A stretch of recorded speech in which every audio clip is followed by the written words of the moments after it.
Hey guys, welcome to my channel. Today we're going to be, learning about how a bill becomes a law. You've already seen a little bit of it, like during the intro part. Well, we're going to get into the main more process and various details. The video may be split possibly into two parts, depending how long it takes. But I hope you guys enjoy this, and, hope you give a like and subscribe. Alright, let's get on with it. So, how does a bill become a law? Well, it takes a step-by-step process of what it does, and, it's a little tedious.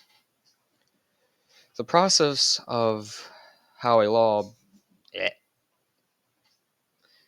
The process of how a bill becomes a law in the government in each house, individual service... Oops, I think I said that wrong, but oh well. There is a step-by-step direction detailed breakdown in this video, and also the typical legislative process. The first thing that it does, you have to introduce the bill. A bill can be introduced in either the House of Representatives or the Senate. A legislature drafts the bill and submits it for no, I'm just going to spell this word out, but CONSIDERATION.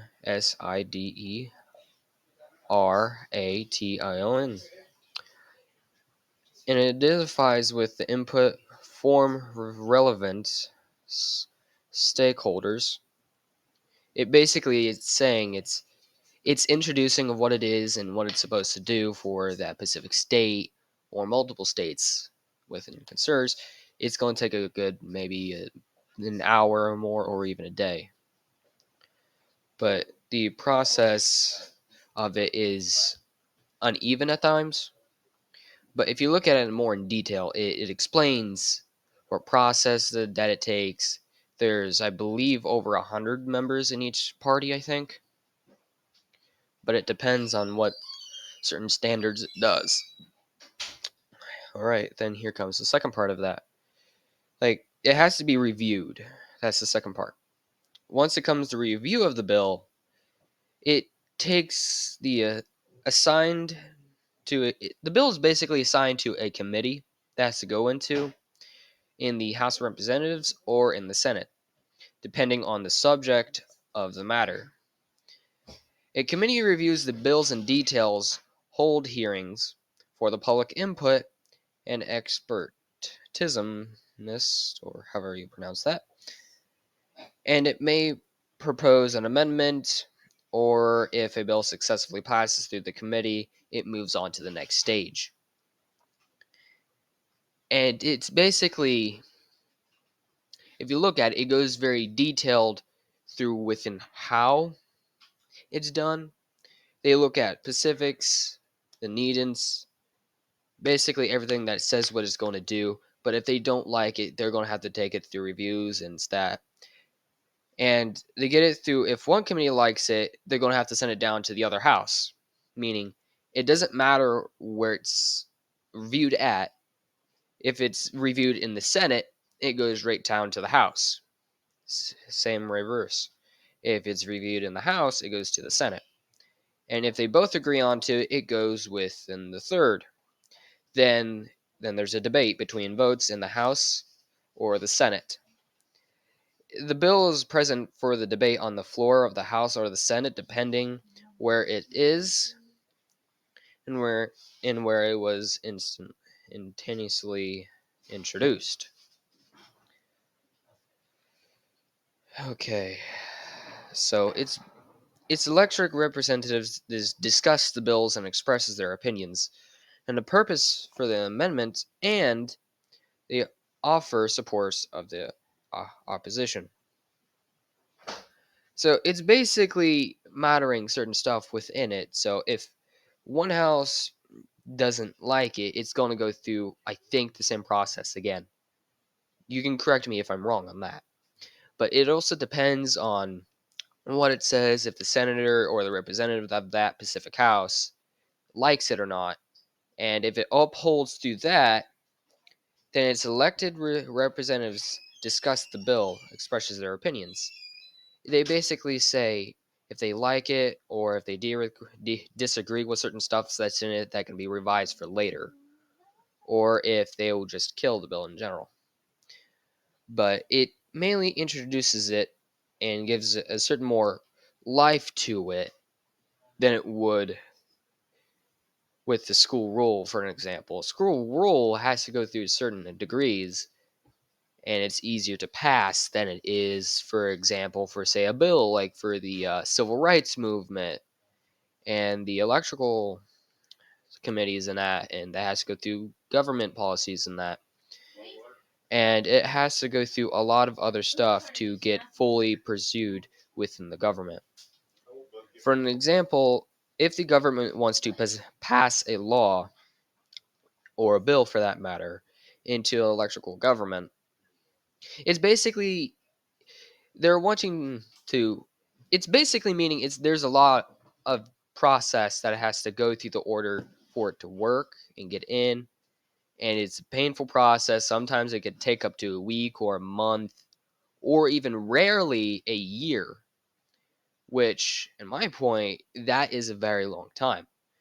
But if you look at how a bill is represented and all of that within the committee and all of that in the house and the debates and that, it's basically after the debates, the bill is put into a vote among the members of the House or Senate. If the majority supports the bill, it's processed to the other legislative bodies, the House or the Senate. Then, once that's all done, it goes on to the next step, which is the committee review in the other legislative body. The bill now undergoes a similar process in the other legislative bodies that hasn't previously been in. The second legislative body may not support, but may also suggest amendments or changes before voting on the bill. Meaning there may be certain stuff that needs to be recovered, revised, or things need to be changed. But it's basically like saying here, if this needs to be changed, we don't like it, you have to revise it. Or they just may say that we just don't like it at all, just get rid of it, or just kill it in general, or terminate it. But if they do agree with on that, it just goes through voting, may suggest some changes to that amendment or that a bill. Then, if it goes through all that successfully through the process, then it goes in the conference committee if necessary. In case of the House and the Senate's versions of the bill differ, a conference committee may be formed to look at like why is there a differ in there, but that's like a whole nother video on itself. But let's just stay on what we have for right now. The differ of that will be explained in a completely different video. But as of right now, it's basically if there's an unidentified version of the bill, there's going to be like looking into it to see what it is, but from exactly for what they say in need, the conference committee consists of the members from both houses to reconcile the differences and draft a unidentified version of the bill. Once the conference committee reaches a consensus, the compressed bill is sent back to both houses to be reviewed, to be checked, to make sure it's actually good enough for both houses to, well, push on into the next final steps. And all total of all the steps, there is possibly 9 or 10 steps. But, as we all know, the government is a tricky thing. It could go in It can go out. It just may never happen. It may sit for at least a month or a year. Then once they realize that it's been sitting, then it has to go through all that same processes again. And as for example, at the end of the road that only has no stop signs, but only one stop sign at one specific part of a four-way crossroad, it's basically, look here. See this X that I created with my finger, right? This is the side that has the sign.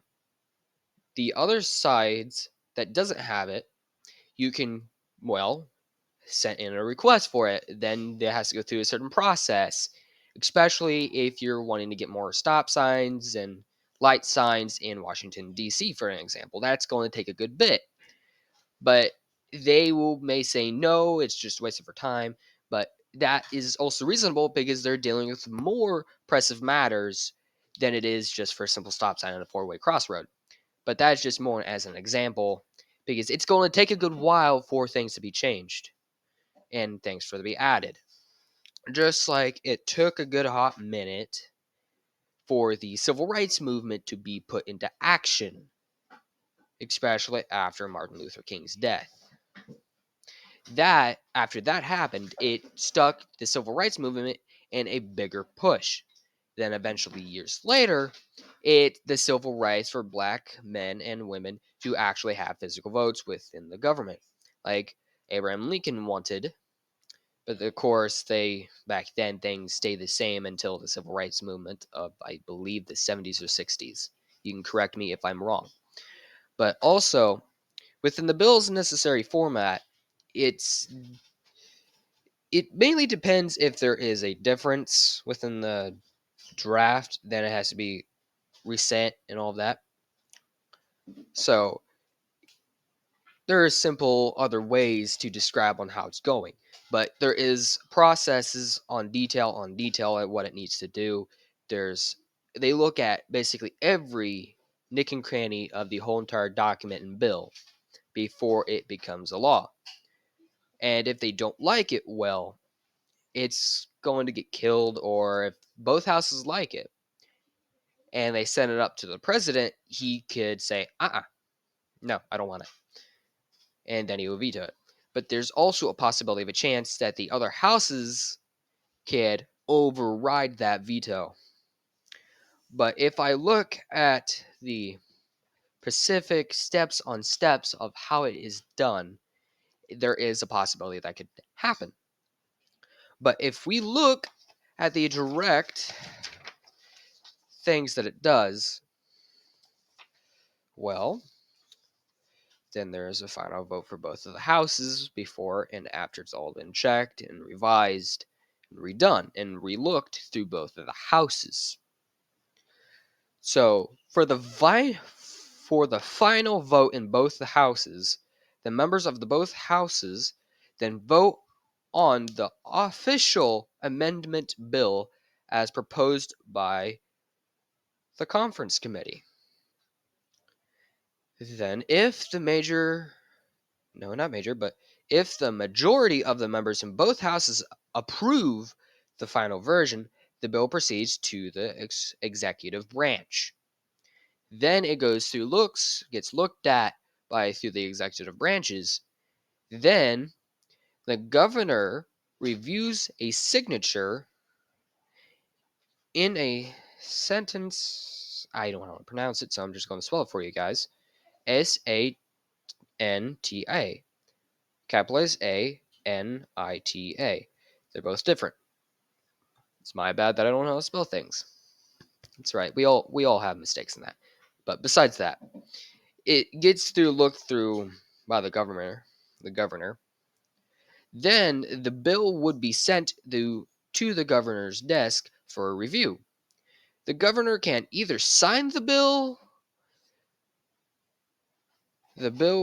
into a law, or it could be vetoed,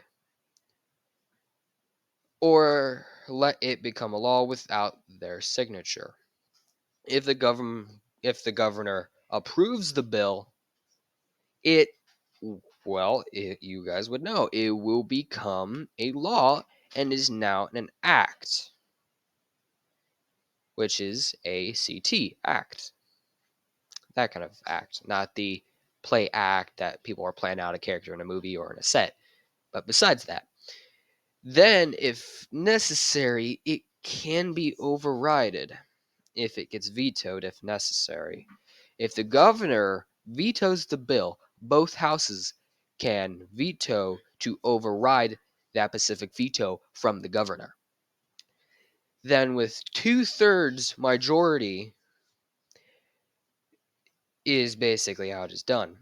Let me rephrase. If the governor vetoes the bill, both houses can veto to override the veto with a 2/3 majority.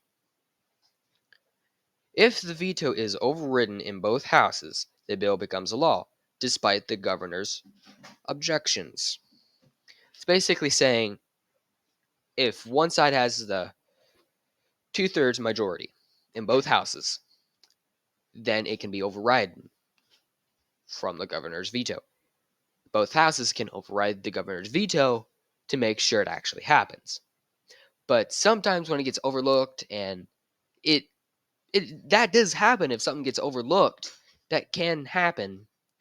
And sometimes these bills are something for this specific country, not country, but state, my bad. But then after that, it goes through another step, in which is, I'm going to spell it out for you guys because I don't know how to say it, which is IMPLEMENTATION. You guys know what that is, and I do too. So once the bill is ENACTED, then it would most likely, the relevant of the government assigns or department, agency or departments are responsible for the employment and enforce the law.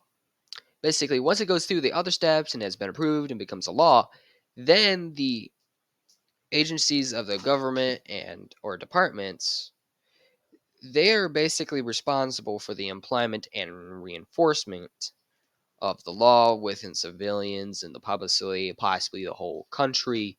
But if it's just a bill for that specific state, for an example, if the bill for, well, more higher regulations on guns in Los Angeles, for an example, and if that's been passed, they're going to enforce it and crack down on them.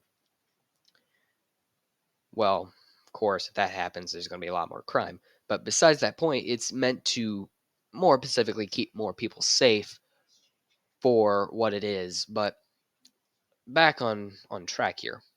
Then once all that has been done within that step, then you would have to go, if the president, to the president, of course. If, well, APPLICABLE,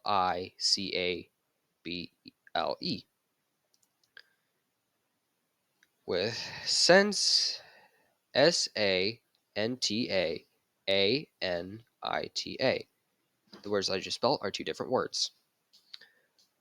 Then is a state and not a country. There is no direct involvement of the president in the House, the legislative process. However, if the bill is related to a federal matter, then it's requires a federal approval. Basically saying it needs to be, well, approved, looked at by the president. In this case, if I right now stick out a bill that states something very important within our national security, then it will go directly to our president, Biden, for an example, or if you don't like Biden, Trump. Then they would have to look at it to see if it's good, and then if it's not, well, they're going to veto it, say no, but at times both houses can possibly well, pass it without the president's signature or something like that. But it's a possibility, depending if certain stuff is done. Then it takes a good portion of time. Then if it needs federal approval, it might need to follow federal legislative process, including the approval from the Congress and president. So all of these steps are actually really, really important to these steps on how a bill becomes a law. Because if they're not done exactly what it needs to be done within every step, then there could be laws pushed past that are not compliant with all of our amendments. Just like if there's a bill that was passed that violates our free speech, freedom of belief, and rights, and all the other amendments like the right to bear arms, and it also goes and violates our 17th Amendment, which I'm sure you guys know. So if it does that, it's really bad. Then there would need to be changes within the government to kick all of them out. And realistically, if a bad bill does not get kicked like it should, well, we have the obviously right by national amendments in our Constitution that allows us to kick and reset our government from the ground up. But the bills, it's mainly more important that we know how a bill passes and each step of the way, so when it becomes a law, so we know if something was right and wrong. If you want to go work within that system, it's very complicated. What I just said here with how a bill becomes a law, I said a easier tone to understand, because not most of us today know a lot about a law, which is understandable, which the times that we're living in, and that's more understandable. But I hope you guys learned a brief and easy tone to understand how a bill becomes a law. And if you didn't necessarily understand, I would, well, contact me, stick a comment, and let me know. I would create a more detailed variant version of this that goes deep, deep, deep, deep down exactly what they do. But since this is just a video how things go through in each stage, just not extreme in depth, I would suggest go checking out other YouTube channels that go in extreme detail, like hardcore detail. I would suggest to go watch for more detail. But if you're in a class wanting to learn on how a bill becomes a law, I would suggest to watch this one. But since, hey, that's not what I do with your teachers and that, but hey, it mainly depends on how stuff is done. But back to the topic on hand, it's very important to note that while this process provides a general framework for how a bill becomes a law, the specific steps and the procedures can vary slightly just by judicial or country, and if the bill just sits around for a good period of time, it will just die and it has to start all over again, like I possibly talked about early on, or later on, or back into the video, of course. But it mainly depends on how it's done, of course. But yeah,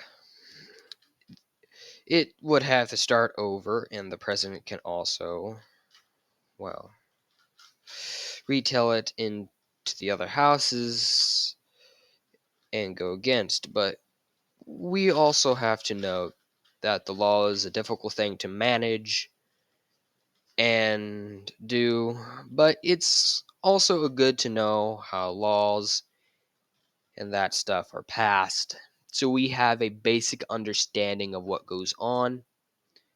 So we would have a basic understanding of it. So we know how it does and how it happens. And, well, there you go. Since this is the end of the video at this point of time, I would encourage you, you don't have to if you don't want to, leave a like, a comment, and subscribe to this channel. It will help me much, and it will support this channel so much, and I'll be able to create better content in the future. But until then, I hope you guys enjoyed this video, and thank you for checking out my channel. And well, I hope you girls, boys, have a great day, and I hope you have a fairly decent idea of how things are passed. And if you want to check out the, well, how everything went, there is a PDF document. If I'm able to get into the basically post it and leave it a link, I will try to get that done maybe within a day or so after this video is posted. But if you want to check all that stuff out, go ahead and do it if you want. It's like the process of all of them is basically 10 steps. 10, which is a lot, but hey, it has to go through the introduction of the bill, the video, the committee review, a debate in both houses, and a committee review, the conference committee, the whole bit.